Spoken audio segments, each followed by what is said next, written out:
Hey guys, SirVern back here, and today I'm reviewing Trigger Witch for the PS5. It's on another platform or two, but I'm not quite sure which ones. So this is a twin stick shooter. I started off with some crazy footage of like an endless game. But anyway, we'll go through the 5 categories I always do: graphics, performance, gameplay / story, replayability, fun factor. Give them a score 1 to 10, and then average them up, and then talk about the game a little bit. So, like I said, it's a twin stick shooter, kind of like a bullet hell, but with a pretty decent story. But we'll start off with graphics. For a pixel art game, it's pretty good. I initially wrote 7, but I bumped it up to an 8 after I really came to appreciate the graphics after a while. You know, it's interesting graphics. It's pretty cool what they can do with just pixel art. So yeah, 8 out of 10. It's respectable. And it's an 8 for pixel graphics, you know what I mean. So that one's subjective. But next is performance, and I give this a 10. This game has a few different performance / graphic options. And you can run this game at 120 frames a second if you have HDMI 2.1, which I do. So I got to run this at 120 frames a second. So it captured footage at 1080p. So it can look sharper, but yeah, so performance of 10. No issues, no crashing, nothing like that.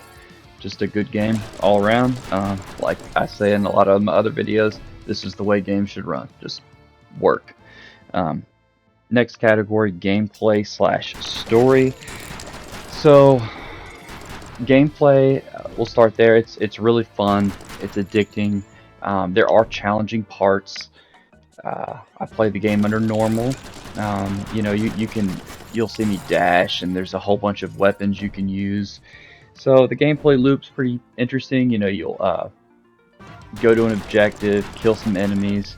There's some secrets to unlock, which is pretty neat. Some puzzles, mild puzzles, but not super difficult. So it's not a puzzle game. So I like these kind of puzzles that don't just keep you thinking for a long time. You know, if you're playing a puzzle game, that's one thing, but I hate when they throw too many puzzles in games. So there was an appropriate amount of puzzles, and they weren't like overly difficult. So it was good there. If you like twin stick shooters, I think you'll like this one. For the story, you can see how it's presented right here. It's interesting. A lot of reading, but really no big deal there. They have some options. You can come off like mean and nice in some categories. So it adds to the replayability a little bit, because you can say different things and, you know, act a certain way. But yeah, story's decent, not the best, and it's corny in parts. And I'm not going to say anything to give away any part of the game, but just know that some of the parts might be a little cringy, but some are funny. So the gameplay was really, really good. The story was okay, so I gave it an 8. So respectable. Replayability, I gave this a 2. So it does have New Game Plus, which is interesting. I platinumed the game, which I like that I have the platinum, but I didn't like how easy it was to get. I really think that games should make you beat it in New Game Plus, or make you beat it under hard mode. Or it did. The only reason I gave it a 2 and not a 1 is because it had that one area at the beginning was like an endless mode, and if you last a certain amount of time, you get certain things. But if they would have made that a trophy, last 5 minutes, or I don't know, something to add to the replayability, the best fix for that would have been just beat it under New Game Plus, you know, to give you a reason to go back through it. But, you know, once you've seen everything and you got all the trophies, it's going to be tough to want to go back through this one, especially, you know, for me, because I love trophies and I've got the platinum. There's no reason to go back through this game. I would play a Trigger Witch 2, though. So I gave replayability 2. That's going to be the lowest category. I will probably never play this game again. Sad. Fun factor, I gave it a 7. You know, I had a good time with it, but it's just it was fun while it lasted, but it didn't last very long. I think I beat it in around 10 hours, maybe a little longer, but I did 97 point something % of the game. I don't know what I'm missing. But maybe some of those chests you see, I just picked one up. There may be a chest or two around that I didn't pick up. But yeah, it's a decent game. So we'll go back through graphics an 8, performance a 10, gameplay / story an 8, replayability a 2, fun factor a 7. If you average those up, it gets a 7 out of 10. Just respectable.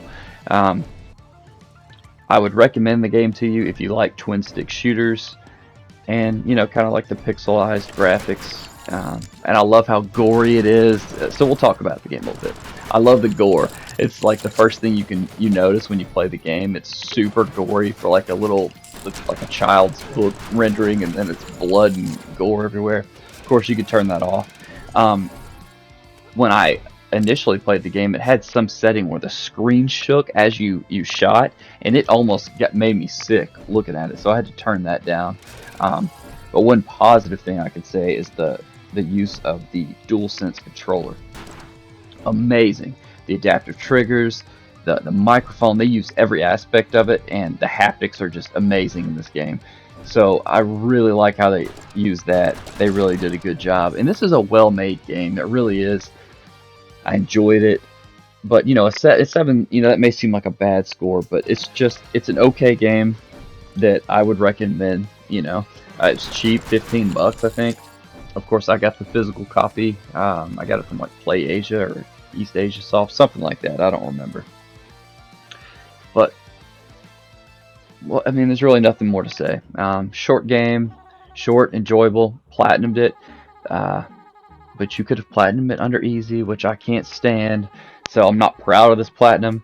But it's nice to get an extra platinum. Anyway, that's all I got. SirVern out.